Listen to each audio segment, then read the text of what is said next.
It was my fifth day back in the school building for the 2020-2021 school year, and my fourth day trying to figure out how the hell I was supposed to fit 12 socially distanced student desks in my new itty bitty classroom.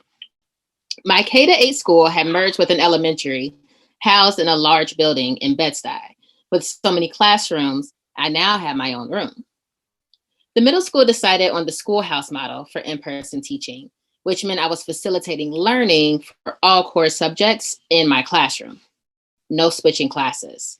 I thought that if we're going to be here for up to 6 hours, it should look nice. So I put up perfectly done bulletin boards. I set up my college corner. I even bought 6 plants for cleaner, filtered air and for my own sanity as a self-declared plant parent. So there I was, standing all alone in my small, decorated plant-filled classroom, looking at 11 desks in perfect positioning. Trying to fit this last desk in my room, it initially felt like just another pandemic challenge that this time the teacher gods bestowed upon me. I wanted to overcome it. Decorating my room should be easy. This will be a 12-desk classroom. None of my advisees will feel left out. I removed extra computer desk chairs, a brown coffee table. I even traded my giant teacher desk for a small circular table. Nothing worked. And what do you do when nothing works? You turn to math. Math always works, right?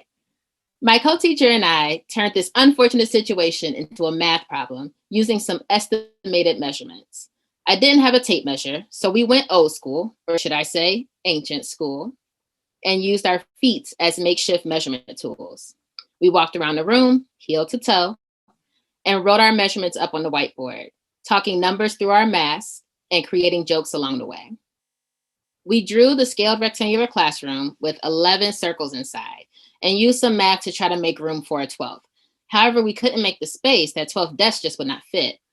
My coworker left the room, but I continued to stare at the whiteboard like a solution would pop out at me. It didn't, of course. I started to become angry. It took all of my maturity to not turn into my Bitmoji and flip that 12th desk into the hallway. 10 desks could fit safely. 11 desks could fit safely. But this 12th, I couldn't understand how this basic task of setting up my room stopped being something I could control. Searching for this understanding set me on a train of thoughts too personally reflective to reveal, but I stopped at the question, why am I even in this building in the first place?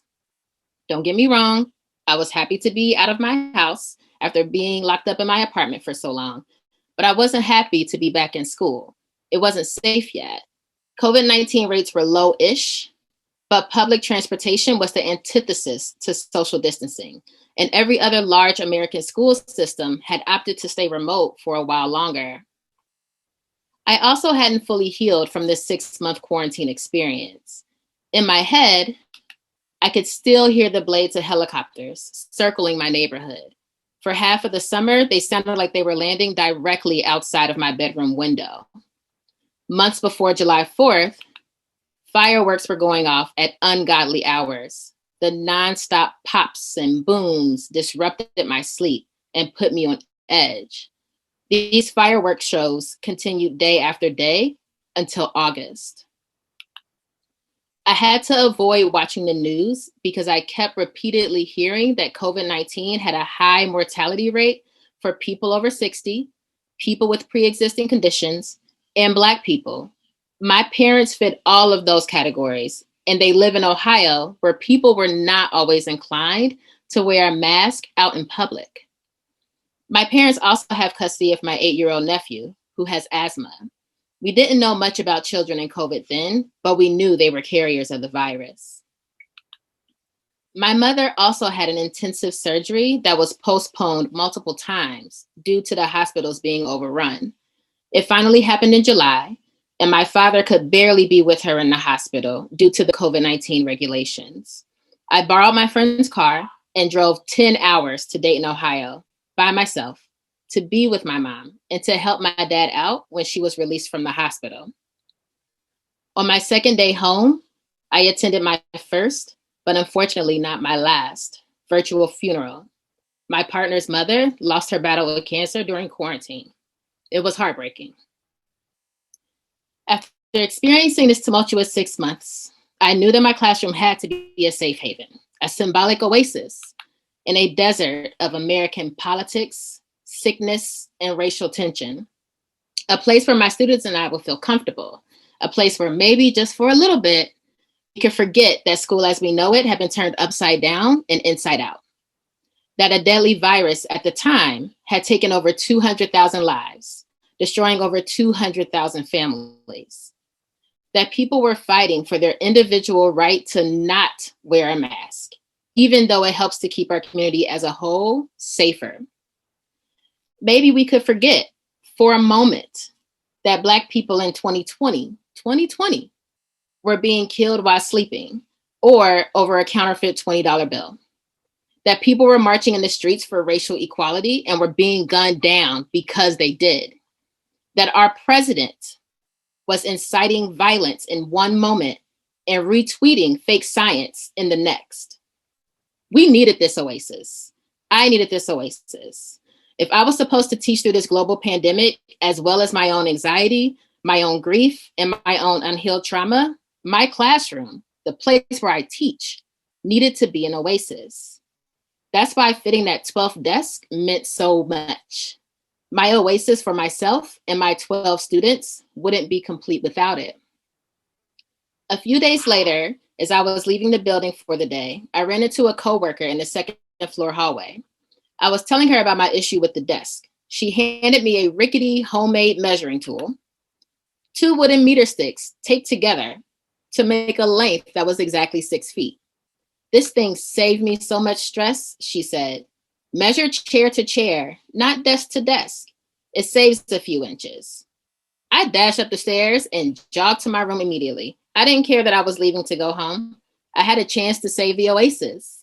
I started to carefully measure out exactly 6 feet from chair to chair, moving a desk a few inches here, moving another desk a few inches there, and boom, there was space. I could fit the other desk. Oasis complete. When I think about the question, how do we move forward? I think about my experience setting up this classroom. I think about how I had to name what I needed in order to teach during this horrific time. And I needed help from people in the struggle with me.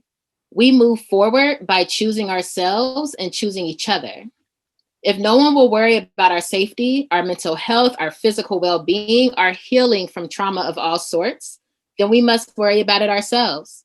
Despite all of the social media teacher praise we received in the spring, the public is no longer looking out for us. Like a colleague of mine said, no one is coming to save us. We must save ourselves. Do what you must to save your sanity and protect your inner peace. There are a few things that I've started to do to save my sanity and protect my peace. Spending the morning playing with our puppy Cyril or caring for my plants.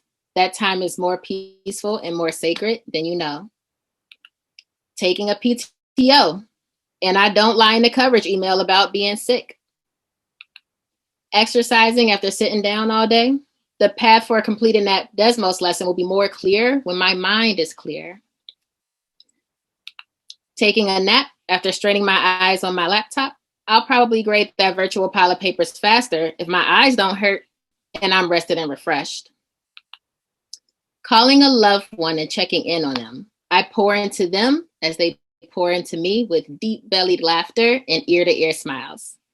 And finally, I ask colleagues how they are, and I mean it. I find that it works best when I let them know that I'm fully present and here just to listen. In order to move forward during this disruption, we must move towards choosing ourselves and choosing each other.